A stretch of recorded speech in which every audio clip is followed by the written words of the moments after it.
Voilà le 8 décembre 2018. Aujourd'hui, ce qui est prévu comme lecture, c'est donc dans l'Épître aux Galates, le 4e chapitre, les versets 21 à 31. Je lis. Ça concerne les deux descendances d'Abraham.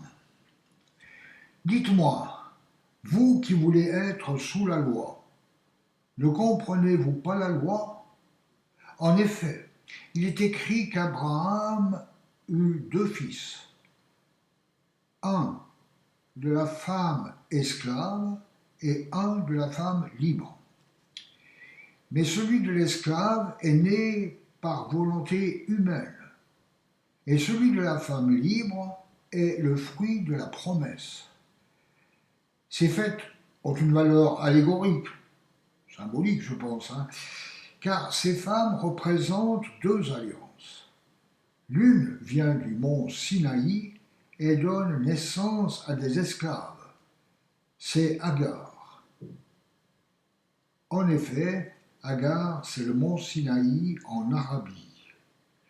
Alors, moi, il me semble effectivement que les descendants d'Agar, d'Ismaël, qui était le fils d'Agar, sont les Arabes, qui sont aussi des descendants d'Abraham.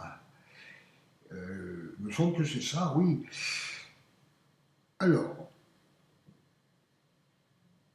voilà, donne naissance à des esclaves, c'est Agar. En effet, Agar, c'est le mont Sinaï en Arabie, et elle correspond à la Jérusalem actuelle qui vit dans l'esclavage avec ses enfants. Mais la Jérusalem d'en haut est libre. C'est elle qui est notre mère. De fait, il est écrit « Réjouis-toi, stérile, toi qui n'as pas eu d'enfant, éclate de joie et pousse des cris de triomphe, toi qui n'as pas connu les douleurs de l'accouchement. » En effet, les enfants de la femme délaissée seront plus nombreux que ceux de la femme mariée. En fait, la femme délaissée, eh bien, c'est Sarah, la femme d'Abraham, qui était stérile, d'après ce que je comprends. Nous, frères et sœurs, comme Isaac, nous sommes les enfants de la promesse. Le Fils né par volonté humaine persécutait alors celui qui était né grâce à l'Esprit, et il en va encore de même maintenant encore.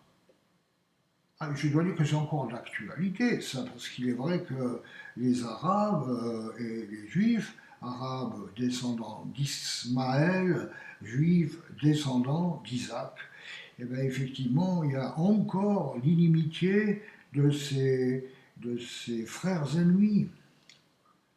Voilà. Mais que dit l'Écriture? Chasse l'esclave et son fils, car le fils de l'esclave n'héritera pas avec le fils de la femme libre. Bon, nous savons que là, il y a beaucoup de choses allégoriques, et toutes les questions, les descendances naturelles, tout, c'est une chose, mais là, par contre, il s'agit vraiment des descendances spirituelles. Si les Juifs, à l'heure actuelle, le sont par par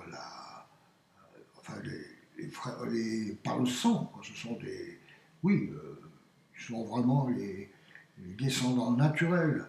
Et pourtant, tous ces juifs de par nature, qui sont réellement de la descendance d'autres juifs de l'époque, pour autant ne font pas partie du peuple de Dieu, parce que ceux qui sont réellement les enfants d'Abraham le sont selon l'Esprit. C'est pour ça d'ailleurs que Jésus, à un certain moment, a dit à ces pharisiens qui disaient « Nous sommes les enfants d'Abraham », Jésus leur a répondu simplement « Non, vous n'êtes pas les enfants d'Abraham, votre père en réalité c'est le diable ». ce qui montre bien qu'il s'agit d'une descendance spirituelle. Voilà, bon. Alors, ainsi, frères et sœurs, nous ne sommes pas les enfants de l'esclave, mais de la femme libre. Et ceci simplement parce que nous croyons, et c'est par la foi que nous devenons les enfants de Dieu et que nous faisons partie de la famille, du peuple de Dieu, au même titre que d'une façon naturelle les Juifs. Mais nous ne le sommes pas par la chair, nous le sommes par l'esprit. Bon, donc voilà en fait la manière à laquelle je comprends ce que j'ai lu aujourd'hui. Et puis bon, ben, vous pouvez toujours reprendre ce passage, hein, puisqu'il s'agit de l'Épître aux Galates, chapitre 12, versets 21 à 31.